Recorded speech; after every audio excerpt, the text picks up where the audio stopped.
Hi everyone, welcome to the seventh session of electrostatics, and this is basically the second part of the seventh session. जो seventh lecture electrostatics का मैंने उसको दो part में पढ़ाया था. The first part was electrostatics 7A, जो पिछला lecture है. You can see it in the playlist as well.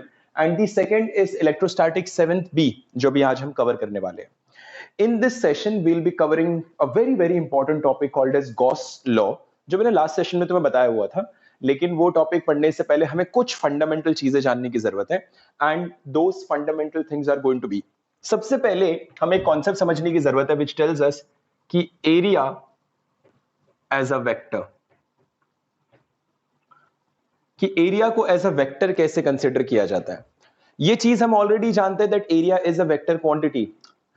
Class 10th तक जो हमने स्कूल लेवल पे पढ़ा था जब वेक्टर इंट्रोड्यूस नहीं हुआ था, so we were of the assumption कि हाँ एरिया का कोई डायरेक्शन नहीं होता, it's a scalar quantity. But let me tell you, area is a vector quantity having a direction perpendicular to its surface. So basically it's a vector quantity and it has the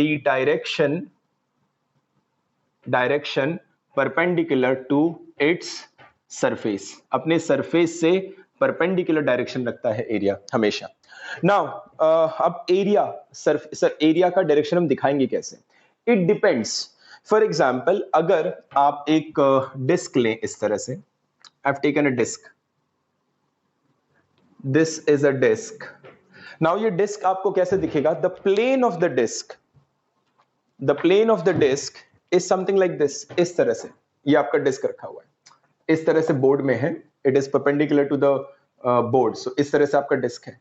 now when you look at this disk, इसका area, अगर आप disk की thickness को देखेंगे तो consider this to be the thickness of the disk. तो ये top surface है और ये बॉटम सरफेस है. ये जो टॉप सरफेस है, ये और bottom surface are two different quantities. तो जो टॉप सरफेस है उसका एरिया वेक्टर ऊपर होगा, ऊपर की डायरेक्शन में परपेंडिकुलर टू द सरफेस, और जो बॉटम सरफेस है उसका एरिया वेक्टर नीचे होगा. So what I am trying to make you understand here is कि आप इस डिस्क को आपने लिया और इसका थोड़ा सा आपने इसका थिकनेस दिखा दिया. इस तरह से ये आपने थिकनेस दिखाया. तो जो टॉप सरफेस है, this is the top surface, और ये आपका हो जाएगा बॉटम सरफेस.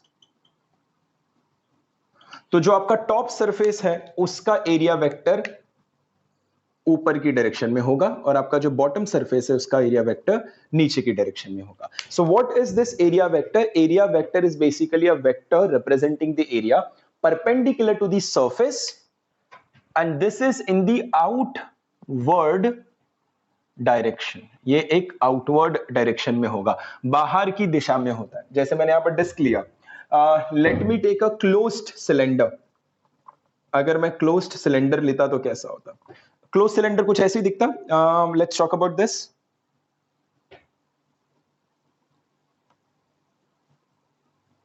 ये क्लोज्ड सिलेंडर हो गया.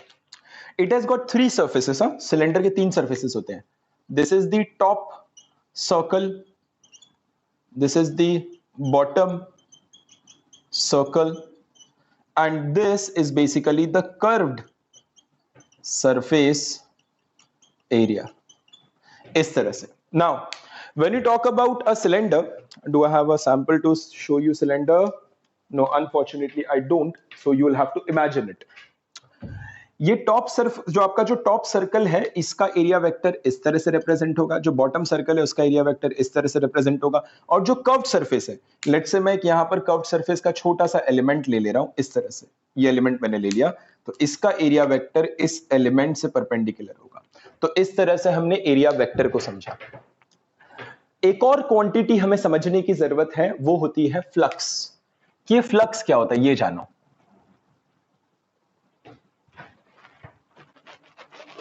इसका डेफिनेशन मैं बोल भी रहा हूं और लिखूंगा भी, और आपको भी इस तरह से उसको सुनना है और उसको लिखना है. The definition is, this is the net amount of inflow और outflow through a given cross section area, और I will rather say through a given area. किसी भी दिए हुए एरिया से कोई भी चीज कितना क्रॉस कर रही है, इनफ्लो या फिर आउटफ्लो। फॉर एग्जाम्पल समझने के लिए देखते हैं यहां पर, I am taking a pipe, this is a pipe, और ये पाइप में हमने शो कर रखा है कि ये पाइप में पानी फ्लो कर रहा है। और पानी किस तरह से फ्लो कर रहा है, water is flowing like this, यहां से ऐसे पानी एंटर कर रहा है, यहां से बह रहा है इस तरह से, और यहां से एग्जिट कर रहा है। So this is basically water flow, पानी फ्लो कर रहा है। अब इसमें आपको देखना है इसमें फ्लक्स कैसे लिखा जाएगा। फ्लक्स हर एक एरिया के लिए लिखा जाता है। अगेन इसमें 3 एरियाज पॉसिबल हैं। अगर आप देखेंगे तो यहां पर ये आपका फर्स्ट सरफेस है, यानी कि यहां पर जो है आपका you can write it this as this is the incoming phase, ठीक है, और ये आउटगोइंग सर्कल है ना, इनकमिंग फेस हो गया ये, और ये आउटगोइंग फेस हो गया, और ये आपका जो हो गया ये आपका कर्व्ड सरफेस है। सो 3 तरह का एरिया आपके सामने है। ये फर्स्ट, इसको मैं फर्स्ट एरिया मान लेता हूं, इसको मैं सेकंड मान लेता हूं, इसको मैं थर्ड मान लेता हूं। तो मुझे फ्लक्स लिखना है। अब फ्लक्स की वैल्यू देखना कैसे लिखा जाएगा। यहां पर फर्स्ट फेस का अगर आप एरिया वेक्टर बनाओगे तो ऐसा बनेगा, this is the area vector. Second face का अगर आप एरिया वेक्टर बनाओगे तो ऐसा बनेगा, और थर्ड फेस का अगर आप एरिया वेक्टर बनाओगे तो ऐसा बनेगा। यहां पर अगर आप देखेंगे तो आपका जो एरिया वेक्टर है वो आपके फ्लो से ऑपोजिट है। In the first face, when I am looking at the first face, then I am able to say that area vector is opposite to flow. In the second face अगर मैं देखूंगा तो second face में मुझे दिखेगा that area vector is perpendicular to flow. यहां देखो, यहां आपका एरिया वेक्टर इस तरह से है और फ्लो इस तरह से है, so area vector is perpendicular to the flow. And if you look at the third face, तो थर्ड फेस पे आपको दिखेगा that the area vector is along flow, area vector flow के साथ है। इसकी इंटरप्रिटेशन समझने की कोशिश करना। सी, यहां पर जो फ्लक्स का रिप्रेजेंटेशन होता है, flux is given as phi से रिप्रेजेंट करते हैं, and it is some quantity dot area, some flowing quantity, जो भी आपका क्वांटिटी फ्लो कर रहा है डॉट एरिया। ध्यान देना, some flowing quantity dot area. 2 vector आपके सामने आते हैं फ्लक्स में, जिसमें some one vector dot another vector. जो पहला वेक्टर होता है which is some flowing quantity, in this case it's going to be water stream, और वाटर की वेलोसिटी में मान के चल सकता हूं। सो इस वाटर फ्लो को if I am able to represent by writing the velocity of water, then in that case nothing like it. तो यहां पर मैं फ्लक्स लिखूंगा कुछ इस तरह से, flux will be given as v dot a। अब अगर आप फ्लक्स देखेंगे तो यहां पर एरिया वेक्टर आपकी वेलोसिटी से, यहां v मानो इसको, इसको भी v मानो और इसको भी v मानो, यहां पर वेलोसिटी एरिया वेक्टर से ऑपोजिट डायरेक्शन में है, तो यहां पर आपका जो फ्लक्स निकल कर आएगा that flux will turn out to be negative। यहां पर देखेंगे तो दोनों परपेंडिकुलर है, तो that flux will turn out to be 0, and यहां पर अगर आप देखेंगे तो आपका जो है पॉजिटिव निकल कर आएगा। So what do we understand in this case is कि नेगेटिव फ्लक्स, ध्यान से, नेगेटिव फ्लक्स रिप्रेजेंट्स इनफ्लो। देखो, नेगेटिव फ्लक्स कौन से फेज पर है, फर्स्ट फेज पर है, और फर्स्ट फेज पर इनफ्लो हो रहा है, तो negative flux represents inflow, whereas positive flux represents outflow. तो यहां से हमने फ्लक्स के बारे में जाना कि फ्लक्स होता क्या है। So flux is basically the net inflow और the net outflow of something through a given area, that is what is flux. अब यहां पर तो हमने फ्लक्स को जाना, इसको थोड़ा सा और डिटेल में समझते हैं और हम जानते हैं इलेक्ट्रिक फ्लक्स क्या होगा। सो इलेक्ट्रिक फ्लक्स जानते हैं, इसे रब कर रहा हूं मैं, आपने नोट कर लेना इसे।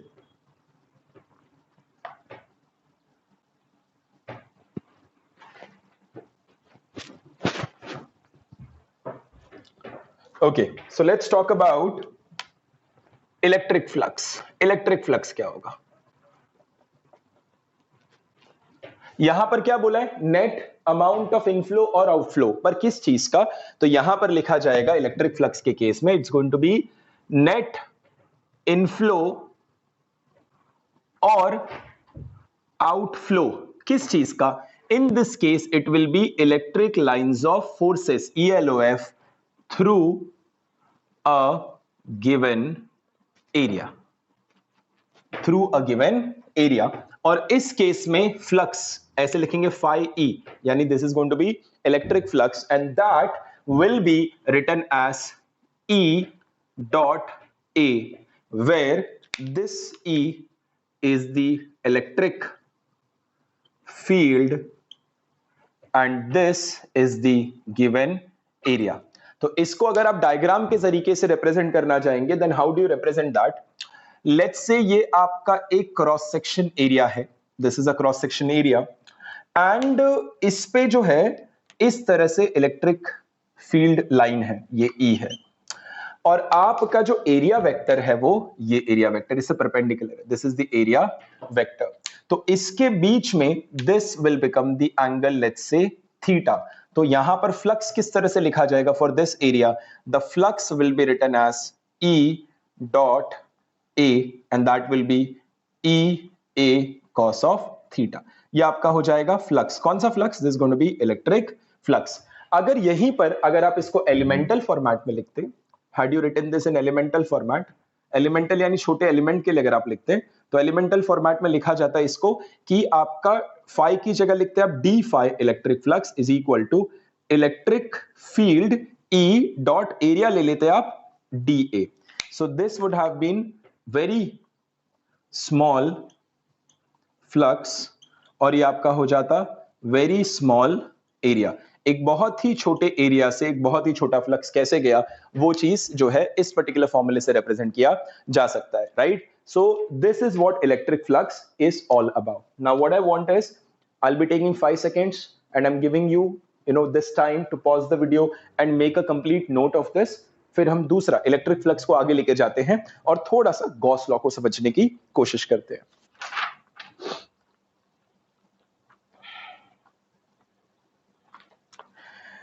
ओके, सो गॉस लॉ एंटर करने से पहले एक बहुत ही प्यारा सा क्वेश्चन है मेरे सामने जो मैं पहले समझना चाहूंगा, जो आपको समझाना चाहूंगा। So let's first try to understand this question. ये राइट वाला पार्ट मैं रब कर रहा हूं just to put up this question in front of you.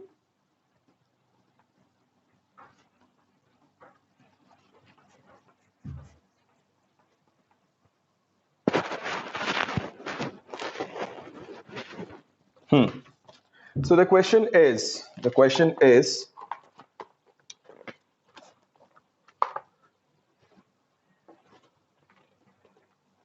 there is this cube, एक क्यूब मुझे दे रखा हुआ है,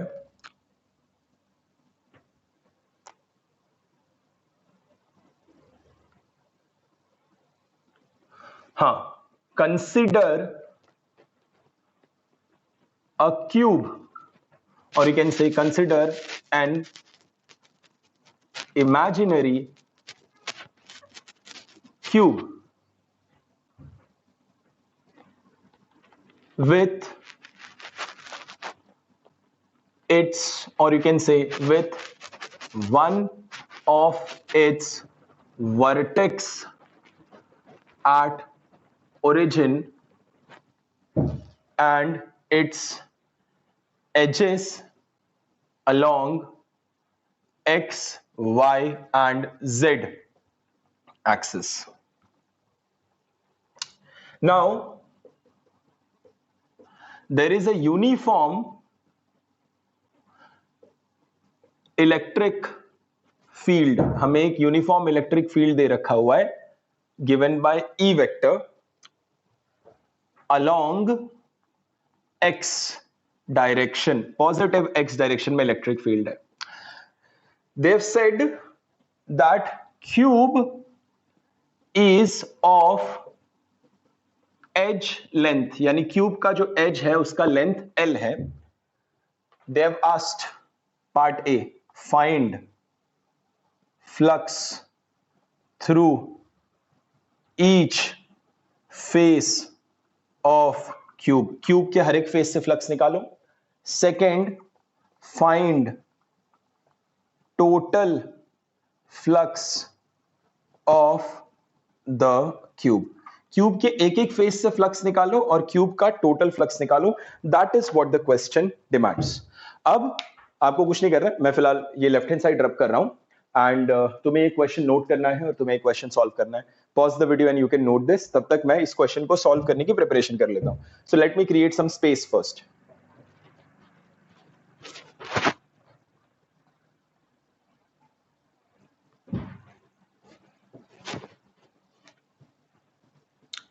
okay, so I am assuming कि आपने जो है पॉज कर लिया था और क्वेश्चन को सॉल्व कर लिया है।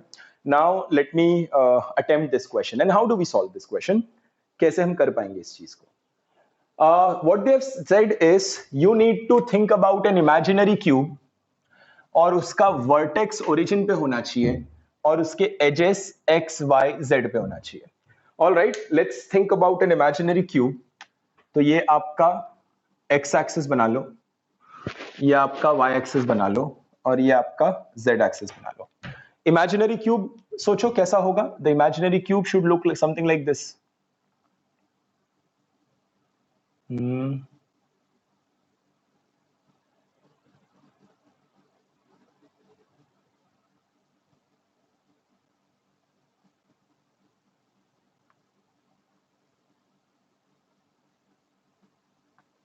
Yes, now that's the imaginary cube that I've made. I hope तुम्हें कैमरे में चीज विजिबल है। मैं थोड़ा सा एविडेंट भी कर दे रहा हूं इसको। Okay, this is evident now. ये इमेजिनरी क्यूब मैंने बना लिया है। The cube is of length L और यहां पर एक इलेक्ट्रिक फील्ड एग्जिस्ट करती है। The electric field is uniform, ध्यान देना, they have said that's a uniform electric field जिसकी वैल्यू है E। सो आपका इलेक्ट्रिक फील्ड एग्जिस्ट करता है जो राइटवर्ड डायरेक्शन में है और आपको फ्लक्स निकालने बोला गया है। Now if you look at a cube का जो है 6 फेसेस होते हैं, 6 फेसेस क्यूब हैज गॉट, यानी कि आपको 6 डिफरेंट फ्लक्स निकालना होगा। That will be the answer to part A of the question, whereas in part B आपको ये सारे फ्लक्स को ऐड करना होगा because now it's talking about the total flux. तो आपको टोटल फ्लक्स के लिए सबको ऐड करना होगा और अपने आंसर को रिपोर्ट करना होगा। सो एक काम करते हैं, एक एक फेस का फ्लक्स निकालते हैं। नाउ मैं थोड़ा सा है ना उतना इसमें बार बार रिपीटिंग काम मैं नहीं करने वाला, मैं एक फ्लक्स का निकालना सिखाता हूं, ठीक है। आप और एक काम करते हैं, मैं 2 फेसेस का निकाल के बताता हूं, 4 फेसेस का आप खुद निकालना, मैं डायरेक्टली आंसर लिखूंगा। तो इन फेसेस को नाम दे देते हैं। How do we do that? इस एच को मैंने बोला A, ठीक है, इसको मैंने बोला B, इसको मैंने बोला C, इसको मैंने बोला D, उसके बाद इसको मैंने बोला E, इसको मैंने बोला F, इसको मैंने बोला G E F और इसको मैंने बोला H, राइट। तो एक काम करते हैं, फ्लक्स निकालते हैं। मैं part A of the question solve कर रहा हूं, तो मैं फ्लक्स लिखना चाह रहा हूं through the side A B C D. तो ए बी सी डी पे अगर आप देखेंगे तो ए बी सी डी कुछ इस तरीके से दिख रहा है, ये रहा। इसमें अगर आप देखेंगे तो आपका इलेक्ट्रिक फील्ड जो है वो ऐसे ओरिएंटेड है और आपका जो सरफेस एरिया है वो ऊपर की डायरेक्शन में इस तरह से ओरिएंटेड है।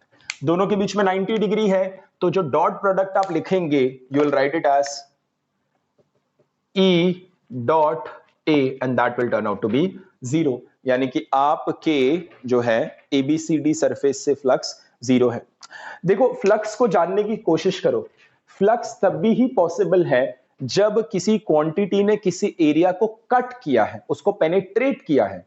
इन दिस केस अगर आप देख रहे हैं तो ये इलेक्ट्रिक फील्ड इस एरिया को पेनिट्रेट नहीं कर रहा, उस एरिया के सरफेस पे से निकल जा रहा है। पेनिट्रेट नहीं कर रहा, पेनिट्रेट नहीं कर रहा, उसके सरफेस पे से निकल जा रहा है। That is the problem in this case and hence यहां पर आपका फ्लक्स निकल आएगा 0। It's very important, I will repeat it once again, that for flux to be there the given quantity, water का फ्लो, इलेक्ट्रिक फील्ड लाइंस, हवा का flow, whatever it is, it should penetrate a given area. एक given area को cut करके cross करना चाहिए, तब जाकर फ्लक्स की पॉसिबिलिटी बनेगी। लेट्स टॉक अबाउट आपका flux through A D H E. A D H E देखो, ऐसे एरिया है ना ए डी एच ई का, ऐसे दिख रहा है आपको। This is A D H E. इसमें अगर आप देखेंगे तो एक चीज मैंने आपको बोला था, area vector is always in the outward direction. तो इस क्यूब के लिए इस फेस का आउटवर्ड डायरेक्शन टुवर्ड्स लेफ्ट है, तो आपका इसका एरिया वेक्टर जो होगा वो यहां पर होगा, लेकिन आपका इलेक्ट्रिक फील्ड अगर आप देख रहे हो तो इलेक्ट्रिक फील्ड आपका यहां पर है। एंड हेंस अगर आप यहां पर फ्लक्स लिखने की कोशिश करेंगे तो आपको फ्लक्स की वैल्यू मिलेगी E dot A, that is minus EA because cos of 180 यहां पर आ जाएगा। And accordingly you will be able to write. Now तुम्हें ध्यान में होगा मैंने तुम्हें लिखाया था कि फ्लक्स को ऐसे भी लिखा जा सकता है, मतलब flux can be written as d phi is equal to E dot dA। पर ऐसा हम कब करते हैं? Why do we write flux in this form? इसको हम एलिमेंटल फॉर्म में क्यों लिखते हैं, ये जानने की कोशिश करो। एलिमेंटल फॉर्म में तब लिखते हैं जब आपका इलेक्ट्रिक फील्ड जो होता है वो वेरिएबल होता है। अगर आपका इलेक्ट्रिक फील्ड वेरिएबल नहीं है तो आप उसको एलिमेंटल फॉर्म में लिखने की कोई जरूरत नहीं है। आप जो है इसको लिख सकते हैं डायरेक्टली इस तरह से, फ्लक्स को आप लिख दो phi is equal to E dot A। But ऐसा कब लिखोगे? ऐसा तब लिखोगे जब आपका इलेक्ट्रिक फील्ड जो होगा वो यूनिफॉर्म होगा, राइट। तो मैंने यहां पर इसलिए ये वाला फॉर्मूला यूज किया, ना कि ये वाला फॉर्मूला। लेकिन अगर जहां पर इलेक्ट्रिक फील्ड मेरा वेरिएबल होगा, माइंड इट, मैं ये वाला फॉर्मूला यूज करूंगा, ये वाला यूज नहीं करूंगा। अब मैं सबके लिए आपको डिस्क्राइब नहीं कर रहा, अब मैं सिर्फ लिखते जा रहा हूं। सो आपका ABCD मैंने लिख दिया, EDH लिख दिया मैंने। अभी लिख देता हूं मैं फ्लक्स थ्रू EFGH 0 होगा। अब जो फ्लक्स थ्रू ABFE 0 होगा, flux through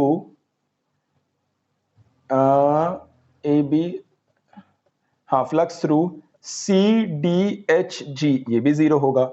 and finally flux through BCGF will turn out to be EA। ये आ गया फ्लक्स इंडिविजुअल फेसेस का। So that's the individual fluxes that we have got. अगर यहां से मैं टोटल फ्लक्स लिखने की कोशिश करूं, then total flux will be written as flux total is equal to summation addition of flux through all surfaces। सारे surfaces के flux को add कर दो। when you add the flux of all surfaces you get वहां पर 0 minus EA plus 0 plus 0 plus 0 plus EA। ठीक है, इस तरह से आपका 3 4 2 6। यस, तो यहां से अगर आप देख रहे हो तो ये EA और ये EA कैंसिल हो जा रहा है, आपको 0 आ गया फ्लक्स, आपको फ्लक्स 0 आ गया। Now the question is that might come to your mind is कि सर फ्लक्स 0 क्यों आ गया? मतलब why did it happen in this way कि आपका फ्लक्स 0 निकल कर आ रहा है? I'll tell you why did that happen। और ये बहुत इंपॉर्टेंट है इस केस में कि फ्लक्स 0, टोटल फ्लक्स 0 इस वजह से निकल कर आ रहा है क्योंकि अगर आप पूरे क्यूब को एक साथ देखो, then the amount of electric field line entering is equal to amount of electric field line exiting। फिर एक बार क्यूब को एक साथ देखो, the amount of electric field line entering is equal to exiting, entering is equal to exiting। but flux क्या होता था? flux used to be the net inflow or net outflow of electric field lines। so in that case कोई net inflow net outflow नहीं है, because जितना enter किया उतना exit कर गया। तो in this case जब electric field lines जितना enter करे उतना ही exit कर जाए तो flux आपका हो जाएगा 0। लेकिन किस केस में? यहां पर जब आप टोटल फ्लक्स बोल रहे हो, then you are talking about the flux through a closed surface. यहां पर आपने लिखा है flux through a closed surface. So आपका यहां से लर्निंग डेवलप होता है। The learning is that flux through a closed, note लिखना, flux through a closed surface is equal to 0 if the number of electrostatic line of forces entering is equal to number of electrostatic line of forces exiting। यानी कि आपका number of electrostatic line of forces entering और exiting अगर बराबर होगा तो आपका जो flux through the closed surface होगा, it will turn out to be 0। Is that okay? Beautiful। So now this was a question to make you understand कि flux किसी given surface के लिए कैसे लिखते हैं। What I want is कि आप इसको copy करो, आप इसको copy करो and जो है we will be heading forward to learning about Gauss's law because that is something that we are trying to understand। But before I venture into that, मैं आपके सामने एक question रखना चाह रहा हूँ। So pause this particular video and copy this and then we'll see another question. अगले question में हम इस बात का ध्यान देंगे कि यहां पर हमने यूनिफॉर्म इलेक्ट्रिक फील्ड के लिए फ्लक्स लिखा था, अगले क्वेश्चन में नॉन यूनिफॉर्म इलेक्ट्रिक फील्ड के लिए फ्लक्स लिखेंगे. So please pause the video and then resume in a moment. Thank you. तो चलिए हमने इलेक्ट्रिक फ्लक्स को लिखना सीख लिया है. In the case of uniform electric field, however अगला सवाल मैं आपके सामने लेकर आ रहा हूं. In that case the field is going to be non uniform. तो वहां पर हम किस तरह से इसको डील करेंगे. Let me create some space for my question. I hope ये सब कुछ आपने नोट कर लिया है.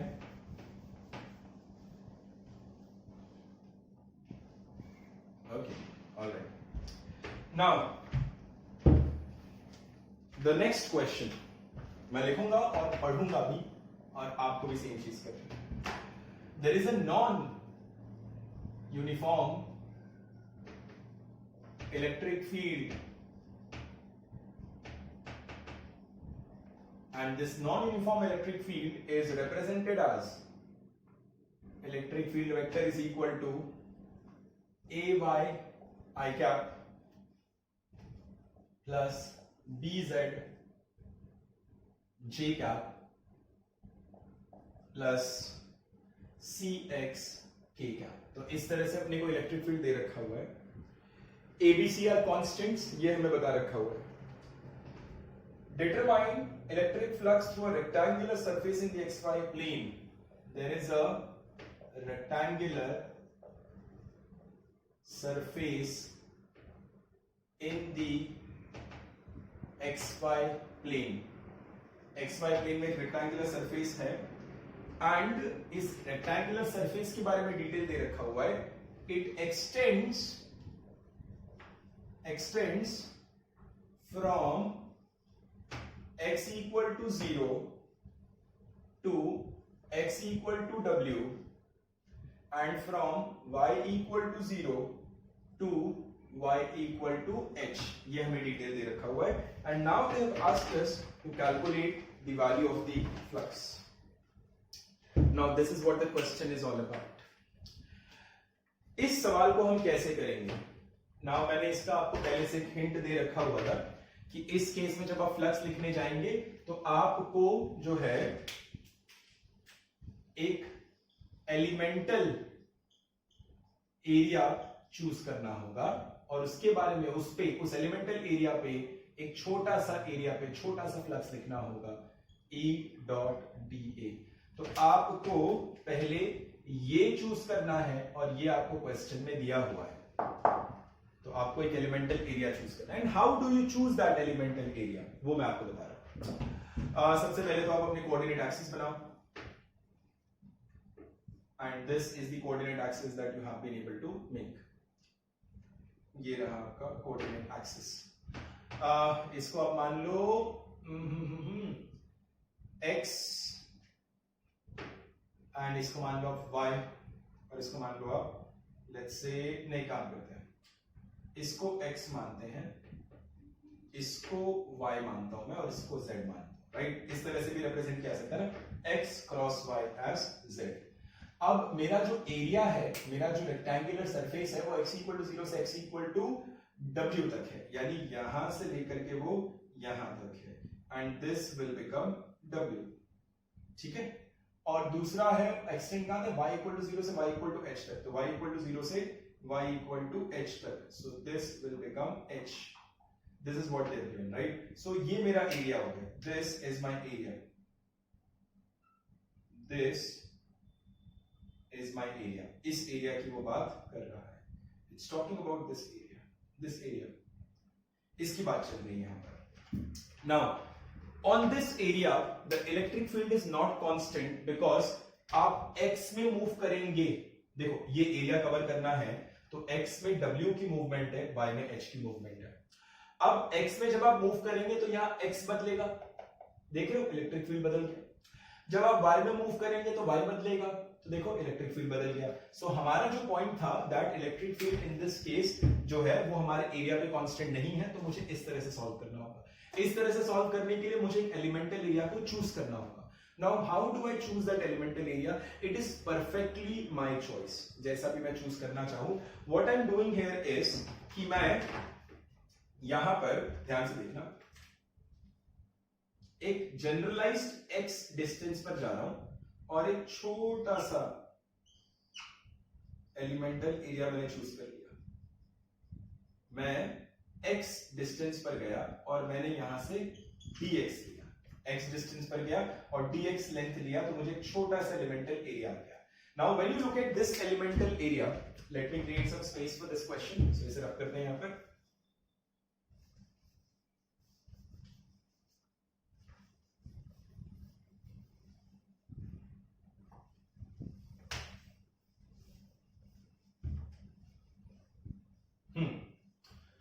When you look at this elemental area, इस elemental area को अगर मैं यहां पर बनाऊं तो ये कुछ ऐसा दिखेगा. This is how the elemental area looks like.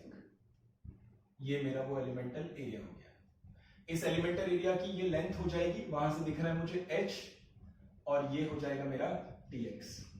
This is what I've got. अब इस elemental area का अगर मैं area vector लिखना चाहूं तो मेरा area vector क्या होगा समझना. आप यहां पर देखो इलेक्ट्रिक फील्ड कहां पर होगा. अगर आप देखेंगे तो x पर, इस पर्टिकुलर सरफेस पर देख रहे हो ये xy प्लेन में है. This is the xy plane ना. यस, ऐसे देखो, इस तरह से है, इस तरह से दिख रहा होगा z, x एंड y. तो ये xy प्लेन में, xy प्लेन में z की वैल्यू 0 होती है. तो यहां पर मैं जो भी इलेक्ट्रिक फील्ड लिखने वाला हूं, उस इलेक्ट्रिक फील्ड में z का वैल्यू जो है 0 होगा, और z का वैल्यू 0 होगा तो वो ay आई कैप बनेगा प्लस सी एक्स के कैप बन जाएगा. राइट, ए वाई आई कैप बन गया और सी एक्स मेरा के कैप बन गया. तो यानी यहां पर अगर आप इलेक्ट्रिक फील्ड देखेंगे तो मैं इलेक्ट्रिक फील्ड को रेड से दिखाता हूं. किसी भी एक पॉइंट पे ले लो, चलो इस पॉइंट पर अगर आप इलेक्ट्रिक फील्ड लिखना चाहते हैं तो इस पॉइंट पर आपको इलेक्ट्रिक फील्ड दिखेगा ए वाई आई कैप, यानी कि यहां पर जो है आपका इस डायरेक्शन में इलेक्ट्रिक फील्ड है. दिस इज दी, इसको आप बोल दो ई एक्स कॉम्पोनेंट, इसको बोल दो आप E Y component. Right, so if you go by that method, you have this as the x component of electric field and then this will become as the y component of electric field. So इसमें अगर मैं flux लिखना चाहूं then what is going to be the flux? So electric field तो मैं यहां पर लिख ले रहा हूं. Electric field I am able to write it as electric field is equal to Ex I cap plus Ey J cap. That's the electric field. Now area लिखते हैं. एरिया कैसे लिखेंगे? एरिया में इसके, ये सरफेस ऐसे प्लेन है ना, this is the plane surface. Right, this is the plane surface. तो ऊपर की डायरेक्शन एरिया दिखाता हूं. Then I will be writing the area as dA vector is equal to, ये रेक्टेंगुलर एलिमेंट है ना, तो लेंथ इनटू ब्रेथ, यानी h dx. बट ऊपर की डायरेक्शन में, ऊपर का डायरेक्शन क्या हो जाएगा? It's going to be k cap. That is what I have got in this case. अच्छा, ये मैंने यहां पर गलती कर दिया ना, ये k कैप लिखा है तो ये y कंपोनेंट नहीं होगा, ये z कंपोनेंट होगा. ये z कंपोनेंट होगा और ये हो जाएगा k cap. Please make the correction. वहां पर डायरेक्शन का ध्यान नहीं दिया था, that was the z component. यहां भी सेम करेक्शन कर लेते हैं. This is the z component. वो क्या है ना, आदत हो चुकी, ऊपर का direction y, but in this case I have taken the ऊपर का डायरेक्शन टू बी z. तो उस चीज का ध्यान देना. Now we made a minor change in this. So what I want is just go back couple of seconds and see what change did I make. तो ये हो गया. अब इस तरह से मैं d phi लिखूंगा तो मुझे d phi दिखेगा E डॉट dA. तो E लिख देता हूं मैं E x I cap plus E z k cap dot, ये कितना हो जाएगा? H dx k cap. अब I डॉट k 0 हो जाएगा तो k डॉट k बचेगा. तो d phi turns out to be Ez h dx k dot k 1. अब Ez की वैल्यू डाल दो. Ez कितना है? Cx है, तो Cx h dx.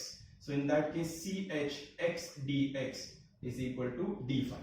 आप देख रहे हो कि फ्लक्स अब सिर्फ एक वेरिएबल का मोहताज रह गया यहां पर, that is x. Now you can very conveniently integrate this and you can write d phi integration is equal to ch integration x dx. d phi आपको दे देगा total flux and that will be ch. लेकिन x पे limit क्या चल रही है? x is varying from 0 से w, so it turns out to be 0 से w. तो ये आप सिर्फ सॉल्व करेंगे तो आपको मिलेगा CH multiplied by W square by 2. So your flux is CH W square by 2. That is the value. तो ये हुआ एक तरीका वेरिएबल इलेक्ट्रिक फील्ड में इलेक्ट्रिक फ्लक्स निकालने का. A very interesting question. आपको क्या करना है? You're supposed to pause the video, note the complete solution. If necessary, go back and see how did I end up solving this question. मैं इस question को थोड़ा सा और आगे बढ़ाने जा रहा हूं. नॉट दिस क्वेश्चन बट एक सिमिलर टाइप का मैं सवाल तुम्हारे सामने रखने जा रहा हूं. एंड चलो उसकी जरूरत नहीं पड़ेगी. I think this question was more than sufficient. ऐसा कोई जरूरत नहीं पड़ने वाली है, बट फिर भी एक क्वेश्चन नोट कर लो. मैं लेफ्ट वाला पार्ट रब कर दे रहा हूं.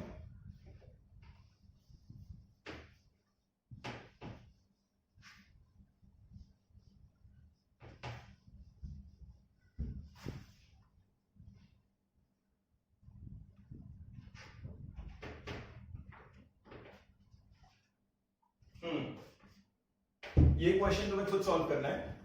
क्वेश्चन कुछ इस तरह से है कि ये एक पॉइंट चार्ज है कैपिटल Q जो कि x डिस्टेंस पे रखा है, और ये मेरा imaginary, this is my imaginary circular cross section area. It's an imaginary circular cross section area जिसका जो रेडियस है वो है r, and this value is given to be x. तो आपको मुझे बताना है कि flux through the cross section area कितना निकल कर आएगा. This question will be having elements and integration, तो थोड़ा केयरफुली करने की इसको जरूरत पड़ेगी. The way we have solved the previous question, similar fashion में अगर आप सॉल्व करना चाहो then you will end up solving these questions with a lot of comfort. तो ऐसी कोई परेशानी नहीं होनी चाहिए. राइट नाउ मैं ये पार्ट रख कर रहा हूं.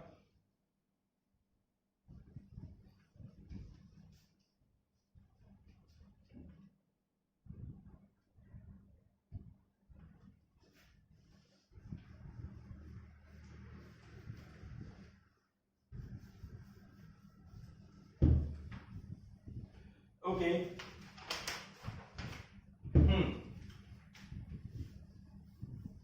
अब यहां पर हम आ जाते हैं एक नए कॉन्सेप्ट पे, which is called as Gauss's theorem, और इसे कहा जाता है गॉस थ्योरम भी इसे कहेंगे. अभी गॉस थ्योरम क्या होता है वो जानने की हमें जरूरत है.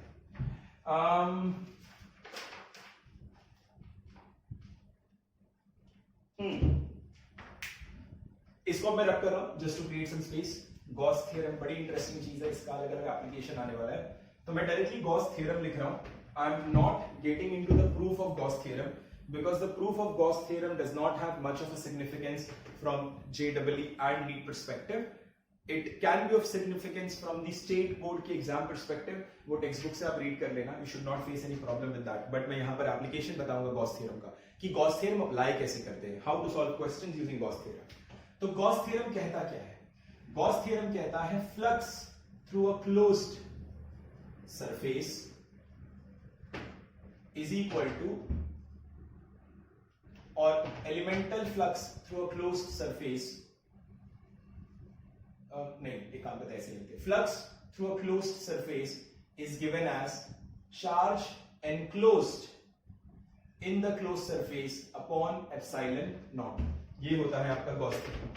यानी किसी भी closed surface से flux, कौन से flux की बात चल रही है यहां पर? We are talking about the net inflow or net outflow, right?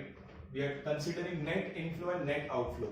यानी किसी भी closed surface, ध्यान देना, Gauss's law is not applicable for an open surface. किसी भी closed surface के through net flux यानी net inflow of electric field lines और net outflow of electric field lines can be written as the charge enclosed by the closed surface, यानी उस closed surface के अंदर कितना charge मौजूद है upon epsilon naught. This epsilon naught is not necessarily epsilon naught, it can be epsilon m, which can be written as relative permittivity into epsilon naught। मैं मान के चल रहा हूं that we are dealing with the case of a vacuum और इस समय dielectric की मौजूदगी नहीं है, and hence it's going to be Q enclosed upon epsilon naught। That is what Gauss theorem is all about। You need to remember that। Individual term को समझने की कोशिश करना, ध्यान से। ये तो गॉस थ्योरम रहा। अब फ्लक्स थ्रू क्लोज्ड सरफेस लिखते कैसे हैं? फ्लक्स थ्रू क्लोज्ड सरफेस लिखा जाएगा integration E dot D A. ध्यान देना, close surface is equal to integration E dot D A. Now you might come across कि sir integration E dot D A क्यों कह रहे हो? I tell you why. जब आपने क्यूब लेकर सॉल्व किया था, तो क्यूब का टोटल फ्लक्स जब आपने निकाला था, तो उस केस में आपने इंडिविजुअल फेसेस का निकाला और इंडिविजुअल फेसेस के फ्लक्स को ऐड किया। So you are what you are doing is you are calculating it for individual faces then adding it. This is what integration is all about, right? To calculate it for a smaller part and then keep adding it. So in this case हमने क्या किया होगा, हमने एक छोटे से face के लिए इसको कैलकुलेट किया, इस तरह से लिख दिया, और उसके बाद जब इसको इंटीग्रेट किया तो ये हट गया और हमें मिल गया पूरे क्लोज्ड सरफेस के लिए, राइट? तो ये आपका हो जाएगा। अब ये जो इलेक्ट्रिक फील्ड होता है, इसको बहुत अच्छे से ध्यान रखना कि आपका ये जो इलेक्ट्रिक फील्ड होता है, दिस इज, ध्यान से बहुत अच्छे से, नेट इलेक्ट्रिक फील्ड। गलती मत करना, इसमें लोग इसको इलेक्ट्रिक फील्ड लेकर के निकल जाते हैं और सब गड़बड़ हो जाता है। This is the net electric field, इस बात का ध्यान रखना। नाउ सिंस आप क्लोज्ड सरफेस की बात कर रहे हो, तो इस इंटीग्रेशन को इस तरह से लिखा जाएगा। दिस मींस, इसका मतलब होता है क्लोज्ड इंटीग्रेशन। इससे पता ही चलता है कि भाई आप जो है इंटीग्रेट करके क्लोज सरफेस बनाने वाले हो। So this is closed integration. यानी कि अभी से अगर हम फ्लक्स को, अगर अभी से हम गॉस लॉ को लिखने की कोशिश करेंगे, तो गॉस लॉ को हम कैसे लिखेंगे? I will be writing it as flux through a closed surface is equal to closed integration E net dot dA is equal to the charge enclosed upon epsilon naught। मैं हमेशा इस तरह से इसको लिखा करूंगा और इस तरह से लिखने से हमें क्वेश्चन सॉल्व करने में आसानी होगी। नाउ गॉस लॉ के बारे में कुछ इंपॉर्टेंट पॉइंट है जो आपको जानने की जरूरत है, बिकॉज गॉस लॉ हम पढ़ते क्यों है? गॉस लॉ जो है पूरे कॉन्सेप्ट को आसान बना देता है। You know, अभी तक जो भी कैलकुलेशन हमने की थी, we did that calculation for finding out the electric field, but उसमें बहुत इंटीग्रेशन, बहुत डेरिवेशन एलिमेंट लेकर के करना पड़ता था। अजीबोगरीब तरह की मैथमेटिक्स वहां पर इन्वॉल्व होती। गॉस लॉ इस मैथ्स को आसान कर देगा आपके लिए, बहुत ज्यादा आसान कर देगा, बिकॉज गॉस लॉ में छुपा हुआ है आपका टर्म जिसको आप निकालना चाहते हो, जिस दिस। यहां से इलेक्ट्रिक फील्ड आप ऐसे स्नैप में निकाल लोगे, चुटकी में आपको इलेक्ट्रिक फील्ड यहां से पता चलेगी, provided you understand and you know कि गॉस लॉ के कुछ इंपॉर्टेंट पॉइंट्स क्या है। तो मैं यहां पर पॉइंट को बोलते भी जा रहा हूं, लिखते भी जा रहा हूं, तो आपको इस चीज को नोट करना है। सबसे पहला, some IMP important points pertaining to Gauss law. The first point is going to be, it is true for any closed surface। किसी तरह का भी क्लोज सरफेस हो, चाहे वो सिमेट्रिक हो, असिमेट्रिक हो, स्फेरिकल हो, सिलेंड्रिकल हो, कोनिकल हो, any random shape, Gauss surface हमेशा एप्लीकेबल है, हमेशा। Second, this Q enclosed is algebraic sum। जब मैं algebraic sum कहता हूं, इसका मतलब Q enclosed is equal to summation Qi।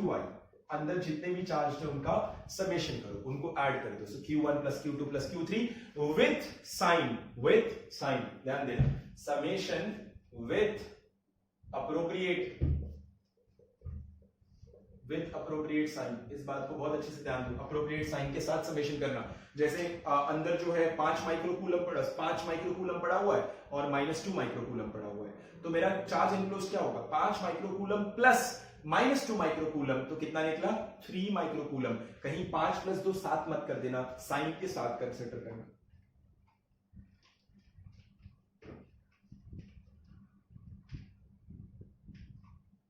Third, आपका जो गॉसियन सरफेस है, it should not pass through a discrete charge, but it can pass through a continuous charge. Discrete charge, discrete का मतलब क्या होता है? छोटे छोटे पॉइंट चार्जेस।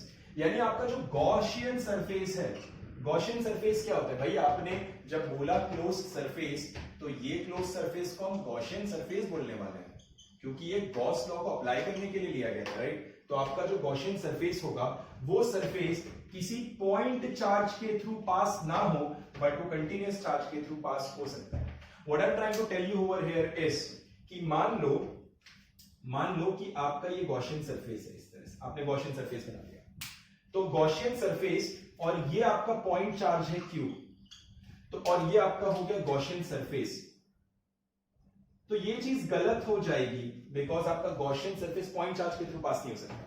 हावेवर यहीं पर जो है पॉइंट चार्ज ना होकर के ऐसे एक रॉड होता, एक चार्ज रॉड होता, इस तरह से it would have been a charge rod होता, तो उस केस में गॉसियन सरफेस किसी कंटिन्यूअस चार्ज डिस्ट्रीब्यूशन के थ्रू पास कर सकता है। This is your Gaussian surface, तो ये सही होता है, इसमें कोई दिक्कत नहीं होगी। हावेवर पॉइंट चार्ज भी नहीं हो सकता, बिकॉज सबसे पहला सवाल हो जाएगा कि पॉइंट चार्ज सरफेस पे है, तो भैया बाहर लू कि अंदर लू? सबसे बड़ा क्वेश्चन यही है ना? पॉइंट चार्ज सरफेस पे है, तो बाहर लू कि अंदर लू?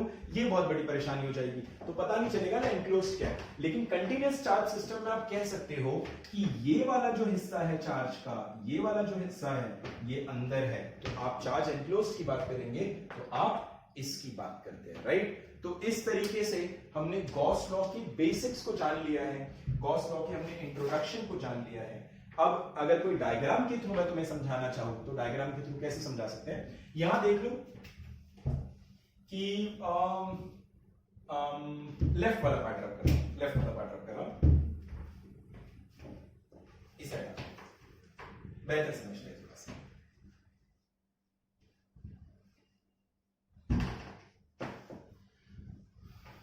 अब देखते हैं यहां पर जो है आप देख पा रहे हैं कि कहां गया?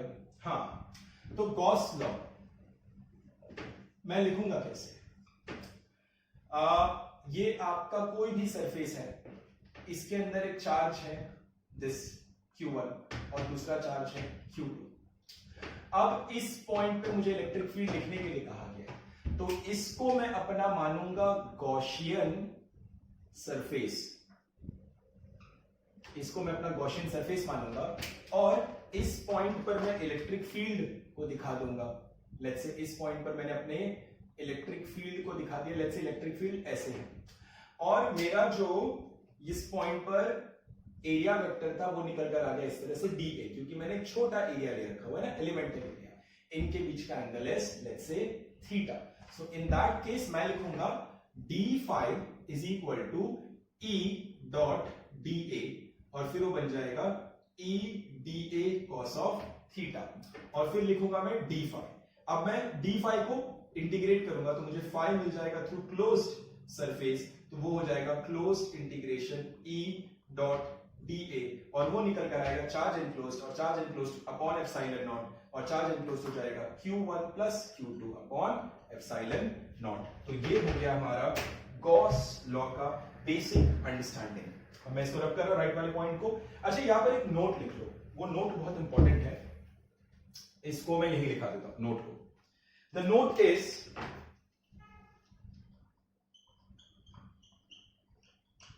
बोल भी रहा हूं लिख भी रहा हूं, ऑल्दो गॉस लॉ और Gauss theorem is applicable for any surface, comma, it is advisable to take a known slash symmetric surface for the ease of calculation. क्या लिखा है मैं यहां पर ये बताने की कोशिश कर रहा हूं कि गॉस लॉ जो है वो हर तरह के सरफेस पे एप्लीकेबल है, no doubt, that is what we wrote here, right. ये पॉइंट तो वही लिखा था ना मैंने कि true for any close surface.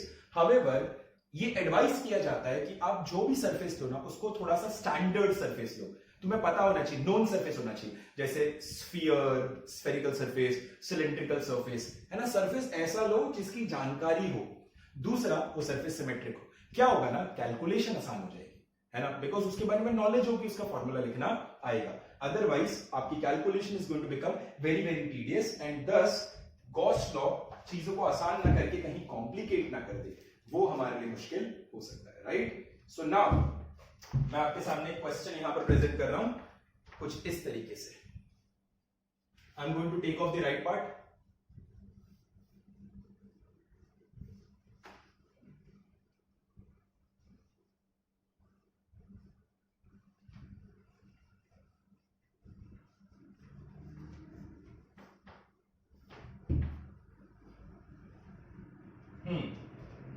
The question is,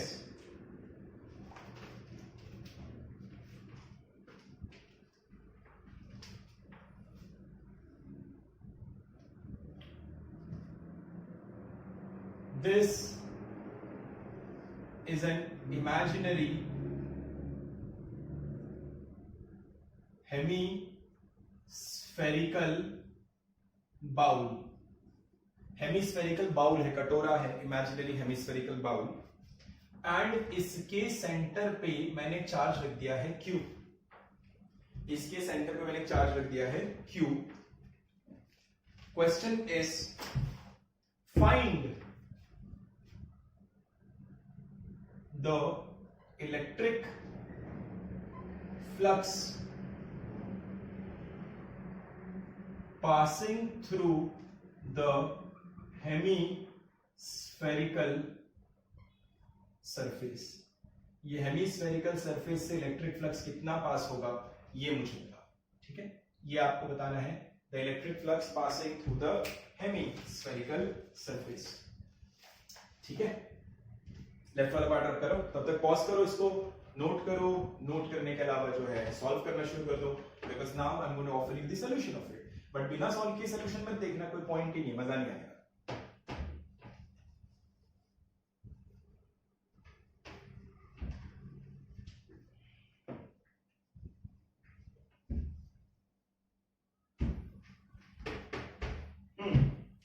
now मैं इस बात को अज्यूम करके चल रहा हूं कि आपने इस क्वेश्चन को खुद से अटेम्प्ट कर लिया है, and then I am giving you the solution. इस क्वेश्चन को करने का तरीका क्या होगा? यू माइट थिंक, आपके दिमाग में सबसे पहले आएगा कि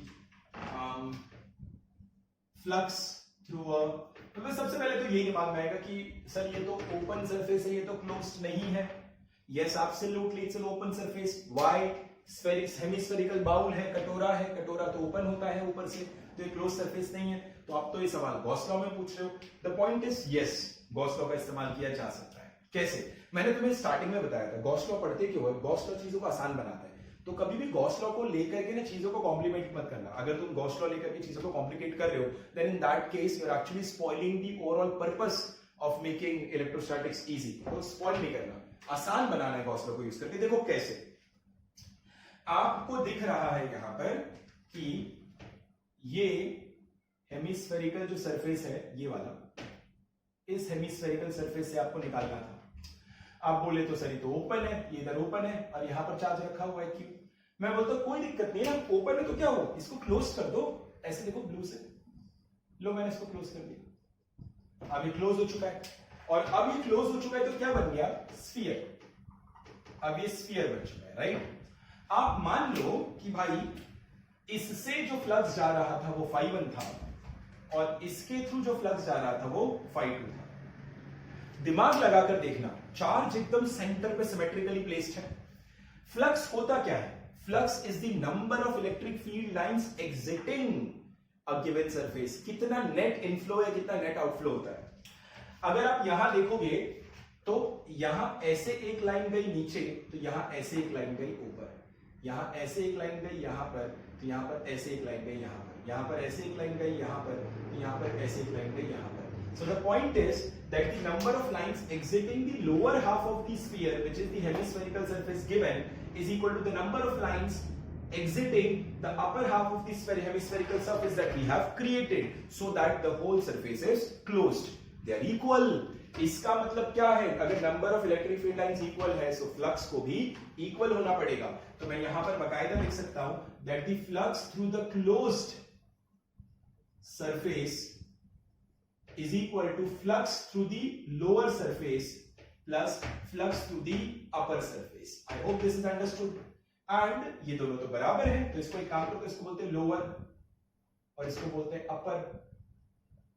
और ये दोनों क्या है? बराबर. हमने दिखा दिया ना, flux through the lower surface is equal to flux through the upper surface, because the number of electric field lines passing through the lower surface is equal to number of electric field lines passing through the upper surface.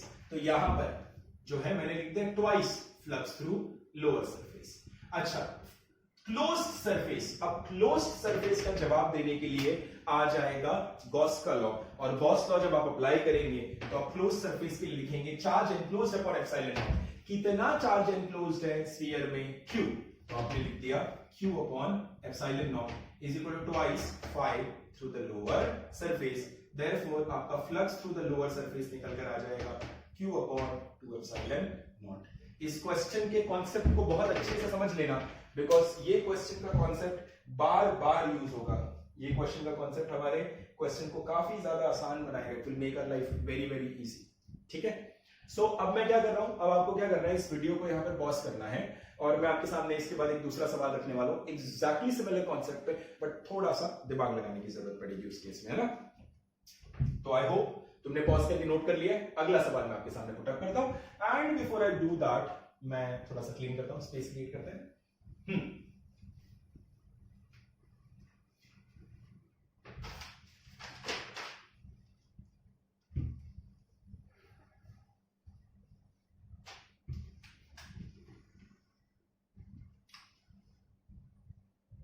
ये एक cubicle surface है.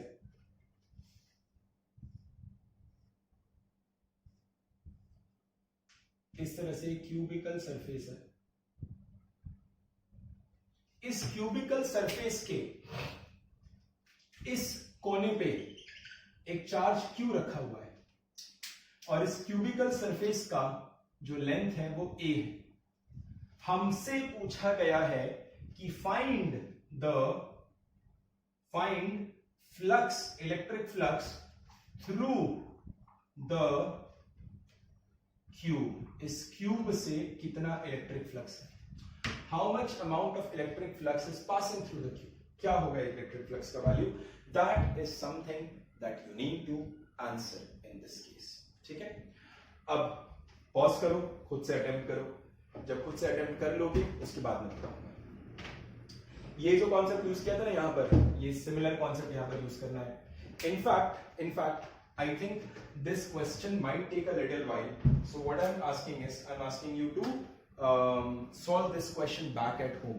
आप इसको घर पे attempt करने की कोशिश करना, because इसमें थोड़ा वक्त लगेगा, थोड़ी अंडरस्टैंडिंग लगेगी. यहां पर जो है मैं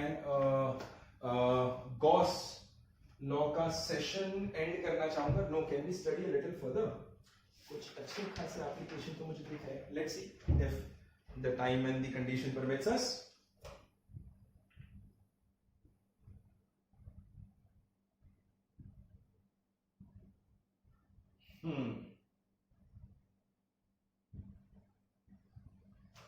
Yes, we'll be ending the Gauss का सेशन here. यहां पर हमने गॉस थ्योरम को बड़े अच्छे से पढ़ा हुआ है. इसमें इसके अगले वाले सेशन में we will be studying about the application of Gauss theorem to figure out the electric field in various cases. इसके पहले जो हमने इंटीग्रेशन डेरिवेटिव के कॉन्सेप्ट से जो इलेक्ट्रिक फील्ड हमने निकाला था, वो इलेक्ट्रिक फील्ड को कैसे गॉस थ्योरम के थ्रू निकाल पाएंगे, ये हम अगले सेशन में पढ़ेंगे. और उसके सब्सिक्वेंट सेशन में इलेक्ट्रिक फील्ड खत्म हो चुका रहेगा, तो will be starting with the concept called as potential energy and potential. एक बार पोटेंशियल और पोटेंशियल एनर्जी हमने पढ़ लिया तो इलेक्ट्रोस्टैटिक चैप्टर खत्म हो जाएगा. Electrostatic is a very huge chapter undoubtedly. However, electricity and magnetism का ये फंडामेंटल है. अगर आप इस चीज को समझ पाए, then it's going to be amazing, बहुत आसानी से इलेक्ट्रिसिटी मैग्नेटिज्म आप कर पाओगे। Now in this video I made a slight difference, थोड़ा technical difference मैंने यहाँ पर create किया था। You can see that I'm not wearing that mic and that speaker over here, instead मैंने थोड़ा Bluetooth connectivity use करने की कोशिश की है। So I want your feedback कि आपको इस वीडियो में आवाज कितनी क्लियर सुनाई दे रही है, and is it better than the previous versions of the videos जो मैंने लिए थे। Secondly, is the board clear to you, सारी चीजें क्लियरली आपको दिखाई दे रही है कि नहीं दे रही है। Thirdly, और आई मीन ये दो बहुत इंपॉर्टेंट पॉइंट थे मेरे लिए। इसके अलावा अगर आपके पास कोई भी फीडबैक हो, कोई भी सजेशन हो to improve the content, to improve the video quality, to improve the sound quality, to make a video जो आपको एक बार में एक दफे में समझ में आ जाए, then please do let me know. In the description you will find assignments, in the description you will also end up finding my WhatsApp number, so you can drop me a WhatsApp. Secondly, this session is for students जो कि class 11-12 में है, science जो लेंगे या लेने वाले हैं, जो ले चुके हैं, जो पढ़ रहे हैं। This is for students who are preparing for engineering entrance exam called as JEE, mains, advance and CET and so on, and this is also for students who are preparing for the NEET examination. So आपकी नजर में ऐसा अगर कोई भी student हो, please do share the video as much as you can, let it reach to all the students and let everybody learn through it. In a very standard way, I request you to do two things. First, subscribe to the video, like the video, और एक चीज मैं पहले से request कर चुका हूं, share the video as much as you can. Thank you so much.